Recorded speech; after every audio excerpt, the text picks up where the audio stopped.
Yeah, what's up, everybody? So part two. Man, your old self gotta die before your new self begins. So where I left off at, the cops pulled me over. He told me to get out the car. It's like, oh, we want to do a sobriety, fill sobriety on you, and I'm like, oh, all right, whatever. So I did it, you know what I mean? Walked the line, blah, blah, blah, this and that, you know, the breathalyzer, blah, blah, blah. So, you know what I mean? After all that, after I did the field sobriety, I was like, all right, so what's the verdict? You know what I mean? After blowing to the joint, what's the verdict? And, I asked him after blowing in the joint, I was like, yeah, so did I pass? What's up? So they looked at each other and just was like, no. And then it was like, oh, we got to get you to the John and we're going to have to get you to do a drug test. I mean, yeah, we're going to take blood. We're going to have to take your blood. And if I would have knew the things that I know now, I wouldn't let them do none of that. Because all it is that, you know, with the field sobriety test, and take your blood or whatever, it's all it is evidence. All it is evidence. So, but anyway, at the time I ain't even know. I just was like, whatever, take my blood, you know what I mean? So you know what I mean? They took me to the roundhouse. Everybody knew the roundhouse. Took me to the roundhouse. I went down there and you know, fingerprint and book. You know what I mean? And I was like, man, not again. Like, I'm trying to do the right thing, and I got caught up. You know what I mean? I was trying to do the right thing. I was trying to go home. I was trying to go home at a good time. They got caught. You know what I mean? Because, you know, at the end of the day, it was a time in my life where I was starting to straighten up. You know what I mean? But, you know, I guess I just didn't move fast enough. You know what I mean? And maybe I might have still would have been doing it if that never happened. So, but I did that, and yeah. So you know, down there, they towed my car. You know what I mean? So the whole time I was down there, they never let me get a phone call. They never let me get a phone call. You know what I mean? It was just so ignorant down there. You know what I mean? Like, but it is what it is. And it sucked because they put me in this cell. You can't do nothing. Got a little toilet, whatever. And then they left me with my watch. So I think that's probably one of the worst things they could do is put you in a cell where you can't go nowhere and then give you a watch. So I'm like, all right, bang. So all I could do is just try to sleep it off. And it was a bunch of people in there for DUIs over that joint. So I'm like, man. So I was trying to tell the cop when they was transporting me, like, listen. And this is how God works. I said, listen, I got my CDL, man. Like this, I'm gonna lose my job. My jobs, I had 2 jobs back then. I'm gonna lose my jobs. Like I'm gonna mess up my CDL. Can y'all just look out? Like, yo, can y'all just, you know, just like take me home? You know what I mean? Leave my car, tow it, whatever. Just take me home. You know what I mean? Because I heard stories like some cops, you know what I mean? They'll take you home, like, yo, sober up. But they were state troopers. And I think they was upset that I brake checked them. So, you know, they took me down there and whatever. Now, I ain't got no phone call. I'm telling you, it's like for 3 in the morning. I know, I'm like, man, my wife probably tripping. You know what I mean? Like, she don't know where I'm at. I ain't talked to her, even though we wasn't in a good place. But, you know, I still wanted to let her know, like, yo, I'm cool here. You know what I mean? So, I finally got the call in the morning after I talked to the judge. You know what I mean? They said, listen, you know, you never been in trouble before, blah, blah, blah, it's your first offense. All right, we're going to give you R&R. I mean, I can sign myself out. So I had to wait till, I think the next shift came in, and then I could sign myself out. So You know what I mean? I waited for that and whatever. And then, you know, by that time, I was like, yo, I never got a phone call. And they're like, oh, you ain't get no phone call? I'm like, nah, I never. I mean, so at that time, I called my wife when they gave me my phone call. And then I told her, I said, listen, I'm cool. I got locked up. They got me for a DUI. And she was a little upset. Because it was like, you know, I felt as though, and I was kind of upset because I feel as though that I was jeopardizing my family and stuff that we had going on. So I said, listen, all I need you to do, I need you to go and get my car out the impound. Because every day is in there, I think it's like $70 or something. You know what I mean? So I said, yo, get my car. So, I mean, I told her to go do that. So, she did. She went to go get my car. My stepmom took her. So she went to go get my car. So when it was time to get out, I hit her up like, yo, can you come get me? You know what I mean? So she's like, all right, I'll be down there, come get you. So maybe like about after they released me, I waited for her to come get me. I started walking. I had a lot running through my mind. I mean, cause you know, like I feel as though it's like, man, I messed up. You know what I mean? All over this drinking stuff. I got away with a lot of drinking, but I promise you, I was trying to stop. I was trying to do right. So, she came and got me, and you know, she was upset, and I get it. I mean, I messed up. You know what I mean? I really did, and I admitted it. So, you know, as time went by, I reached out to a lawyer so that I could at least try to have a fighting chance and get like a better plea deal, because, you know what I mean, you know. So I reached out to the lawyer. The lawyer was like, yeah, they charged me this. So listen, I already knew that I wasn't going to be working. I had to tell my jobs that I had down at DUI, and you know, I had to pay the lawyer, and we had to, you know, get court dates or whatever. So I met a couple guys that was in there, you feel me? Same thing, cool dudes. We tried to keep in touch when we got out, just to see how our cases went. And the way I did it was, all right, yo, let's just cut to the point. I don't want to sit here. I don't want to play around. Like, this is what the lawyer said. Yo, we gonna just go for it. You know what I mean? So, you know, that was what it was. You know what I mean? I said, listen. So the lawyer like, look. So we, you know, cut and dry, straight to the point. I mean, it wasn't no. I think maybe we might have not went one time. I mean, the whole time I still had my license, my CDL, so I still was working. But me and my wife we supposed to go on vacation and everything. I had to cancel everything. Because around the time that I was supposed to go to court, I had to go to. I was going on vacation. That didn't happen. So my lawyers. So you know, I just wanted to go through the process. So we did. Went to court. All right. Never in trouble. This and that. Look, we're gonna give you ARD. You go to this. I think it was like a program for. It was like 2 weekends. It might have been 4 days. So they separated it. So I'm like, all right. So my license got suspended for 30 days. My CDL got suspended for a year. But the thing that how God worked was when they convicted me or they gave me my charges, they didn't charge me for my CDL. They charged me for driving a regular car, even though I was in a regular car, but they didn't acknowledge that I had a CDL. And they probably were supposed to, but they didn't. So, I mean, I just look at it like God was looking out for me. So, like I said, my regular license 30 days, my CDL for a year. So, in this time, this is when I started pulling off the old me.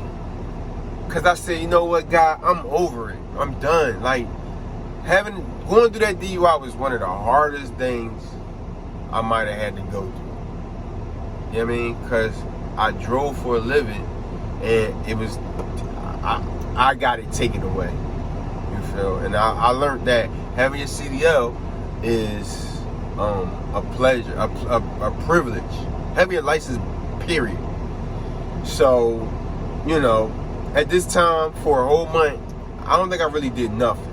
I just sat there, I prayed. It was the time that I got close to God. Just when I started pulling off slowly but surely, like, you know what, God, I messed up. I should have listened to you. I didn't. Now we're here. So this was God's time. He had me sitting still. And I was listening to him. I was sitting still. I was studying.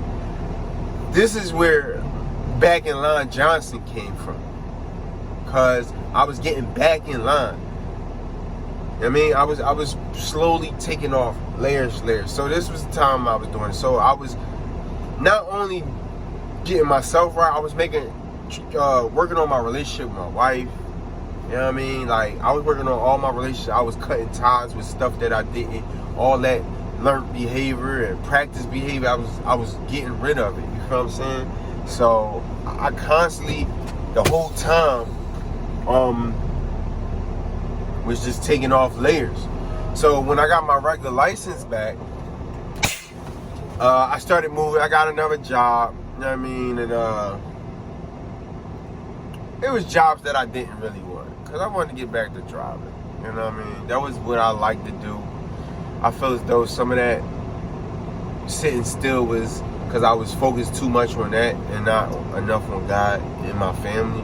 So I feel as though that God was like, you know, sitting me down, and I had to get some stuff together. You know what I mean? So in that time, once I got to get my regular license back, I slowly, got a little some kind of job just to have, and I did that for a little while. I think I was doing we was installing marble floors and walls and counters and all that. Like, that job, I mean, I just knew I had my wife, and I had to make sure that I was still bringing money in. You know what I mean? So I did that for a little while, and then one of my homies, he was doing his job doing cabling, low voltage cabling.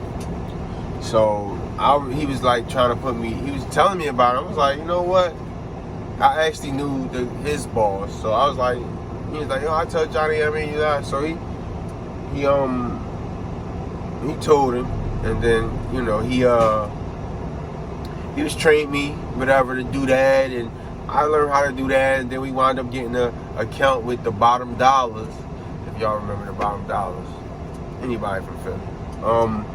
And then I was doing the Bottom Dollars. That was just my thing. I had a car. He gave me a company car, gas card, but I was only making like, I don't know, $15 an hour or something. You know what I mean? So I didn't really see it wasn't worth that. So I did it for a little while because I had a company car and I could, drive that, but it wasn't worth it. So I made it so where I could start using my own car, and then I could make $40 an hour because I'm using my own car, burning my own gas. So it was like, so I did that for a while. I might have did that for like, I don't know, 9 months or something. I don't know, man. I really didn't like the job. I learned a lot, but I really didn't like the job. I just was doing it because I had to, me being a man, had to provide for my family. Even though it's just me and my wife, I had to provide. I had to, work. So I wasn't doing what I wanted to do, but I had to work. But at this time, I looked at it in the bad. I pulled the good out of it because I was getting closer to God. I was changing everything about me. I was constantly taking layers off. You know what I mean? So I was getting to the point where I'm taking all the old layers was dying. You know what I mean? Because I was getting closer to God, and this new beginning for me was coming to be. So I constantly just did that. I constantly, work, whatever. And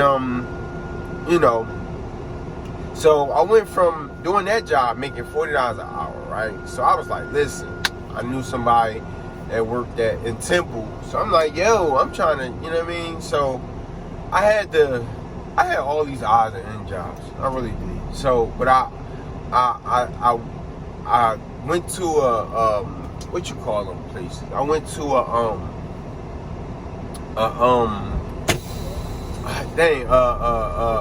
company, like a temp company. I went to a temp company. They was like, listen, you want to get in, you gotta go through the temp company. So I'm like, all right. So from 40, the temp company I was only making $9 an hour, y'all. I went from 40 to 9. You know what I mean? Like, I'm like, man. But it was like, I sat there and I prayed. I prayed. I said, God, listen. You know I don't like this job. I like this job, but the pay difference is, whew, man.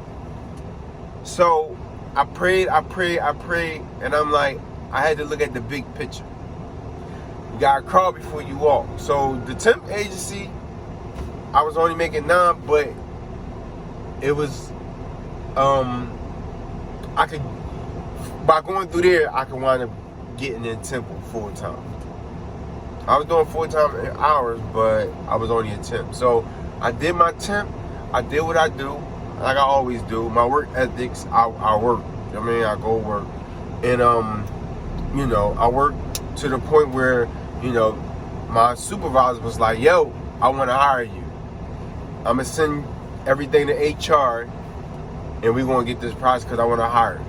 And I'm like, thank you, God. Because by me deciding to take a pay cut, but again, it was, I was walking out on faith like, God, listen, I don't like this job. I don't see myself being here.